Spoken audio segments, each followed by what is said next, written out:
child. Beelining ass powder. Let's imagine that I couldn't think of a good example for how municipal development plans affect the average person, but I am a creature of habit and I wanted to keep these introductions all the same because that's how planning works. Let's also imagine that I was better at segues.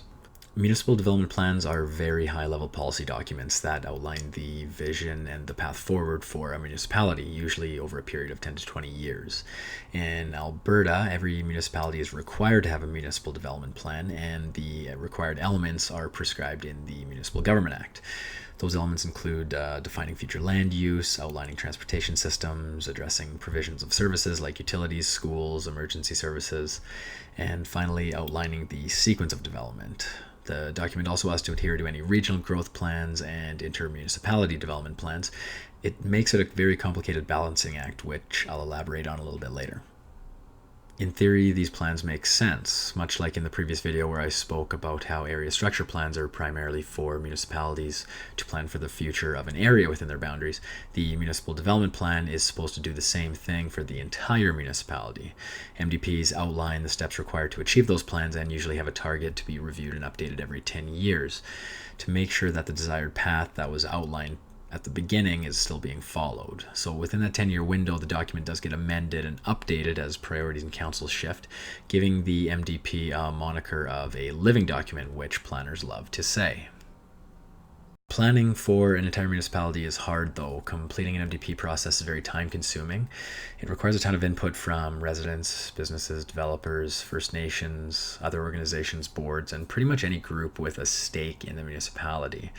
So with that many voices simultaneously involved in the process, there are competing interests that often arise that have to be considered against each other. So, for example, developers would want as much land as possible available for development, while environmental groups would want as much land preserved as possible.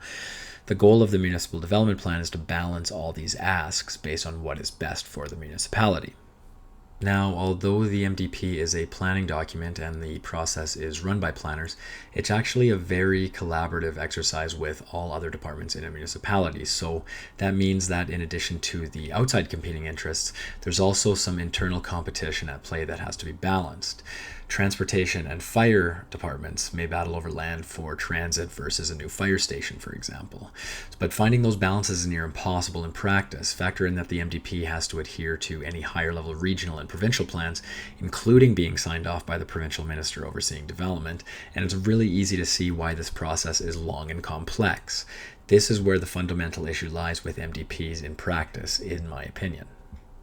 Planners act as project managers for the MDP process, but in that role, their focus shifts from putting forward the best possible document to simply getting a document approved that everyone can agree on. So instead of taking hard stances on competing issues, MDP policies are often drafted to be super fluffy and vague in an attempt to satisfy all the issues.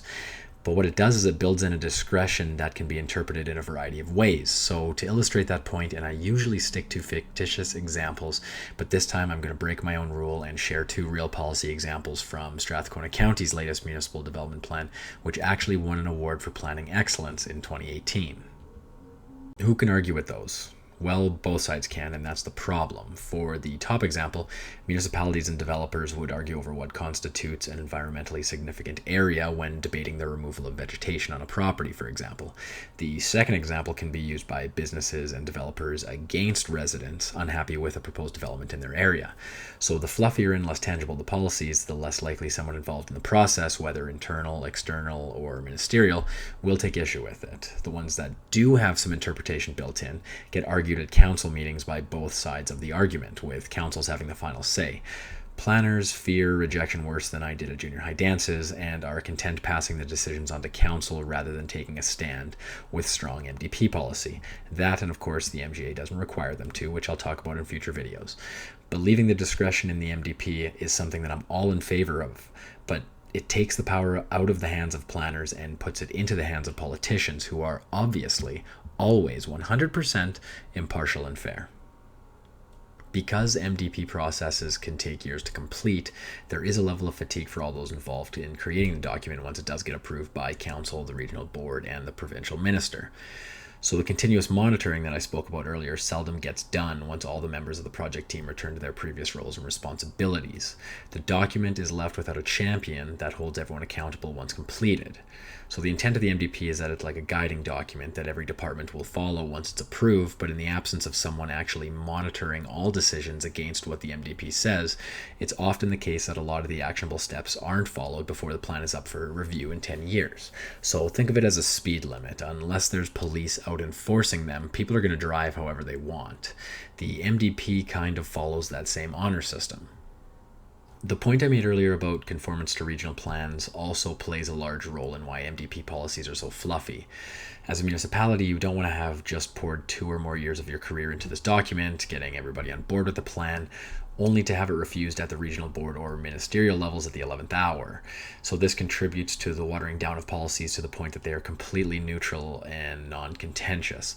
I'll explain in further detail the effect of regional plans and boards on development processes, but for now, just think of them as that weird uncle that you hate getting stuck talking to at family events. You have to love him because he's family, but you really try to avoid talking to him as much as possible. And when you do end up in a conversation with him, you try to make it end as quickly as you can. So how does the MDP affect the average person?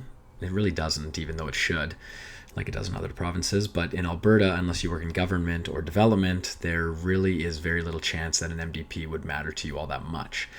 In theory, it's a policy document that affects the way municipalities grow, but in practice, it's often nothing more than a make-work project every 10 years that's required of every municipality.